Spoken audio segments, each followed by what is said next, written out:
ನಮಸ್ಕಾರ, ನೀವು ನೋಡ್ತಾ ಇದ್ದೀರಾ ನ್ಯೂಸ್ ಫಸ್ಟ್ ಎಜುಕೇಷನ್. ನಾನು ಭರತ್ ಕೃಷ್ಣಪ್ಪ. SSLC ತೃತೀಯ ಭಾಷೆಯ ವಿಚಾರದಲ್ಲಿ ಸಾಕಷ್ಟು ಗೊಂದಲ ಸೃಷ್ಟಿಯಾಗಿದೆ. ಗ್ರೇಡ್ ಕೊಡಬೇಕು ಅಂತ ಸರ್ಕಾರ ಪಟ್ಟು ಹಿಡಿದಿತ್ತು. ಆದರೆ ಗ್ರೇಡ್ ಬೇಡ, ಮಾರ್ಕ್ಸ್ ಕೊಡಿ ಅಂತ ಹೈಕೋರ್ಟ್ ಸೂಚನೆ ಕೊಟ್ಟಿದೆ. ಈಗ ಸರ್ಕಾರ ನ್ಯಾಯಾಲಯದ ಆದೇಶವನ್ನು ಪಾಲನೆ ಮಾಡಲೇಬೇಕಾಗಿದೆ. ಗ್ರೇಡ್ ಕೈಬಿಟ್ಟು ಮಾರ್ಕ್ಸ್ ಕೊಡಲೇಬೇಕು. ಅಲ್ಲಿಗೆ ತೃತೀಯ ಭಾಷೆಯ ವಿವಾದ ಒಂದು ಹಂತಕ್ಕೆ ಮುಕ್ತಾಯವಾಗಿದೆ. ಆದರೂ ಸರ್ಕಾರ ಎಲ್ಲ ಸಾಧ್ಯತೆಗಳನ್ನು ಪರಿಗಣಿಸಿದ ಮೇಲೆ ಅಂತಿಮ ನಿರ್ಧಾರವನ್ನು ತೆಗೆದುಕೊಳ್ಳುತ್ತೆ. ಹಾಗಾದರೆ ತೃತೀಯ ಭಾಷಾ ವಿಚಾರದಲ್ಲಿ ಸರ್ಕಾರದ ಮುಂದಿರುವಂತಹ ಆಯ್ಕೆಗಳೇನು? ಸದ್ಯಕ್ಕೆ ಸರ್ಕಾರದ ಮುಂದೆ 3 ಆಯ್ಕೆಗಳಿದ್ದಾವೆ.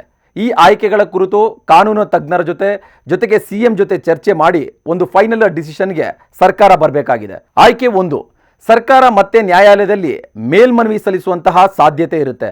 ಏಕಸದಸ್ಯ ಪೀಠದಿಂದ ದ್ವಿಸದಸ್ಯ ಪೀಠಕ್ಕೆ ಮೇಲ್ಮನವಿ ಸಲ್ಲಿಕೆಗೆ ಅವಕಾಶ ಇರುತ್ತೆ. ಮೇಲ್ಮನವಿ ಸಲ್ಲಿಸಲು ಮುಂದಾದರೆ SSLC ಫಲಿತಾಂಶ ಮತ್ತಷ್ಟು ವಿಳಂಬವಾಗುವಂತಹ ಚಾನ್ಸಸ್ ಇರುತ್ತೆ.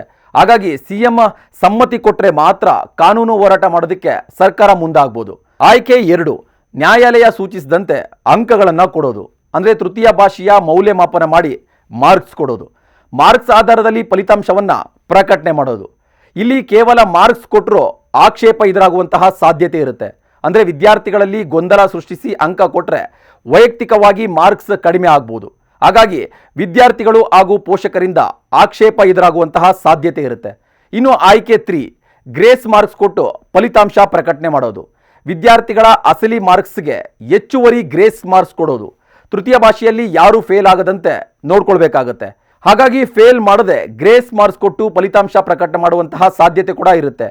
ಈ ಎಲ್ಲ ವಿಚಾರಗಳನ್ನು CM ಹಾಗೂ ಕಾನೂನು ತಜ್ಞರ ಜೊತೆ ಚರ್ಚೆ ಮಾಡಿ ಅಂತಿಮವಾದ ಒಂದು ನಿರ್ಧಾರವನ್ನು ತೆಗೆದುಕೊಳ್ಬೇಕಾಗತ್ತೆ. ಈ 3 ಆಯ್ಕೆಗಳ ಪೈಕಿ ಗ್ರೇಸ್ ಮಾರ್ಕ್ಸ್ ಕೊಡುವಂಥ ಸಾಧ್ಯತೆನೇ ಈಗ ಸದ್ಯಕ್ಕೆ ಜಾಸ್ತಿ ಕಾಣಿಸ್ತಾ ಇದೆ. ಇದೇ ರೀತಿಯ ಮತ್ತಷ್ಟು ಇಂಟ್ರೆಸ್ಟಿಂಗ್ ಕಂಟೆಂಟ್ಗಾಗಿ ನ್ಯೂಸ್ ಫಸ್ಟ್ ಎಜುಕೇಷನ್ ಚಾನಲ್ನ ಫಾಲೋ ಮಾಡ್ತಾ ಇರಿ.